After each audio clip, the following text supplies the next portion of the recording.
Take your stinking paws off me, you damn dirty ape. This is the Football Radio Show Sunday Six Pack. Hello and welcome to the Sunday Six Pack, where we crack open 6 of the tastiest stories in the NFL. Right. We're going to get to Drew Brees' huge day down in the Dome. We're going to get to the epic win by the Bengals in Pittsburgh. But first, Dave, back to Thursday night. Yeah, dude, it was an AFC East battle as the Dolphins went to New England to take on the Patriots. New look Dolphins, new coach. They were on a roll.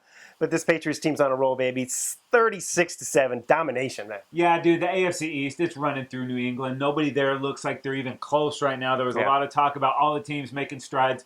They haven't. Tom Brady's still pissed off at the world, and he's taking it out on the NFL. The Patriots, man, so far unstoppable in the new year. Yeah, undefeated at 7-0, and that drops the Dolphins to 3-4.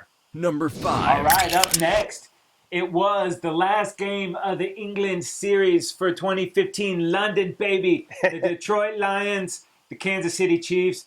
And Dave, for most of this game, the Lions were being outscored by EPL's Everton, bro. Not good. That's a football club, not a football club. All right, let's for a couple things on this one, Casey. First of all, London, we're sorry. We're sorry.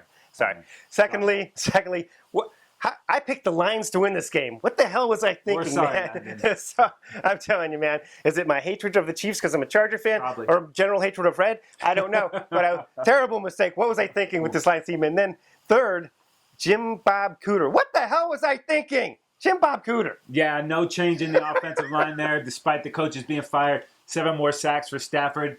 This Lions team is underachieving. 45-10. Chiefs roll, dude. Brutal, dude. Awesome situation. The Chiefs now 3-5, and the Lions drop to 1-7. First team with 7 losses. Wow. All right, we want to know which games are stoking you out, making your six-pack. Go ahead and subscribe right now, and then go ahead and leave comments. Let us know who's in your six-pack, ladies and gentlemen.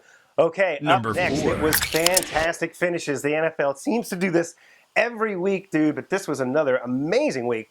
Let's start this one off with the fireworks.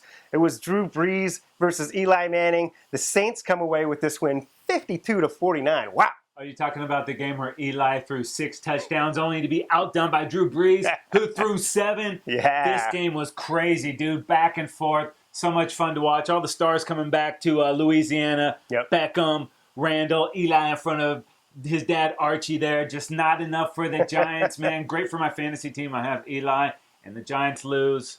And an epic win for the Saints, dude. Yeah, Saints 4-4. They're back in it, feeling good. Giants dropped to 4-4. That's a tight division there, man.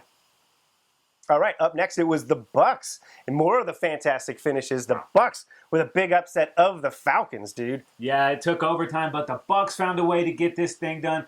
They won 23-20. Last week, they had the big lead, and Washington let it slip away. Yep. They went ahead and held on here, really shut down that Falcons offense. And, man, what a couple weeks difference makes in the NFC South. No doubt, dude. The Bucs up to 3-4 now, playing some pretty good football, and the Falcons fall to 6-2. Division's tightening up there. Man, it's going to be a fun race down the stretch. And a race that might just be over. The Number AFC 3. North. It was the Cincinnati Bengals at the Pittsburgh Steelers.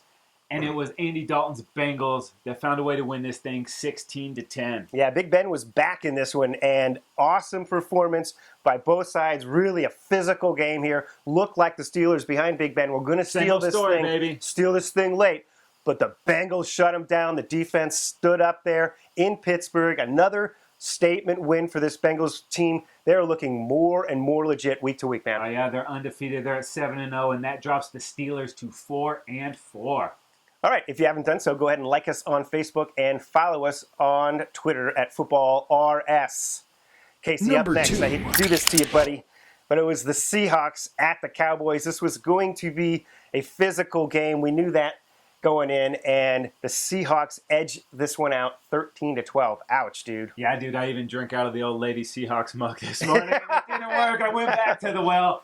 Ouch. It wasn't enough. Just not enough from the Cowboys offense, man. Got McFadden going. Even got Dez back in here. Mm-hmm. Wasn't a huge factor, but it kept Sherman over on that side, but just nobody else could really step up. Cassel didn't have the huge turnover, but late in that game, Cowboys had a chance. or driving to try to take the lead, and he held on to a third down, got sacked. Brutal, dude. And just let too much time run off the clock and set him up for a 4th and long, and just couldn't get it done after a great performance by the defense. Yeah. Special teams blocked the field goal, kept him in there, just not enough. Wacky officiating with the clock towards the end of that game, though, dude. Didn't help the Cowboys at all. That's super for sure. questionable, man. The refs let the game roll late a couple times when Russell Wilson dove out of bounds. So, yeah. But just make the plays to win. Don't want to bring the refs into this because they'll usually screw it up if they do. Light's not completely out on the Cowboys yet because the Giants lost, but That's man. right. It's flickering. Hey, Seahawks up to 4-4. They're right in there, right in the mix there. And the Cowboys dropped to 2-5, but in that division, still with an opportunity. East, big game next week. Number 1. All right. We talked about it earlier. Fantasy domination, dude. We're going to get started with the quarterback. And if you had this guy in your FanDuel or DraftKings, Woo! stoked. You were rocking, dude. Of course, I did not hit that, but it was Drew Brees with 511 yards, 7 touchdowns, tying the NFL record. Man, what a performance. And he just outdoes Eli, who got 350 and 6 touchdowns. Both guys racking up the fantasy points. And then we're talking about this guy every week, dude. Todd Gurley, man. He went over 100 yet again. Had a touchdown yet again. He might have gone for 200, but they took him out of the game because they were just blowing out the 49ers. But, man, this guy looks legit. No doubt. And another guy that we talk about every week, it seems like, is Odell Beckham Jr., Another huge day for Odell Beckham. It was 130 yards and 3 touchdowns in the big game. And then in that same game for the Saints, no Jimmy Graham, no problem, dude. Ben Watson, man. Drew Brees' new best friend, almost 150 yards and a touchdown. This guy, man, he's loving that system, man. He's putting up big numbers. He's gronking. He's a system guy. Maybe Jimmy Graham was just a product of the system. He had a couple too many catches today, though. Yeah. All right, that is going to do it for this episode of the Sunday Six Pack. Make sure you hang out at footballradioshow.com often, as we have the Trend Zone, 3 and Out, and the game plan all there for you. Check it out. He's Dave. I'm Casey. We're out of here.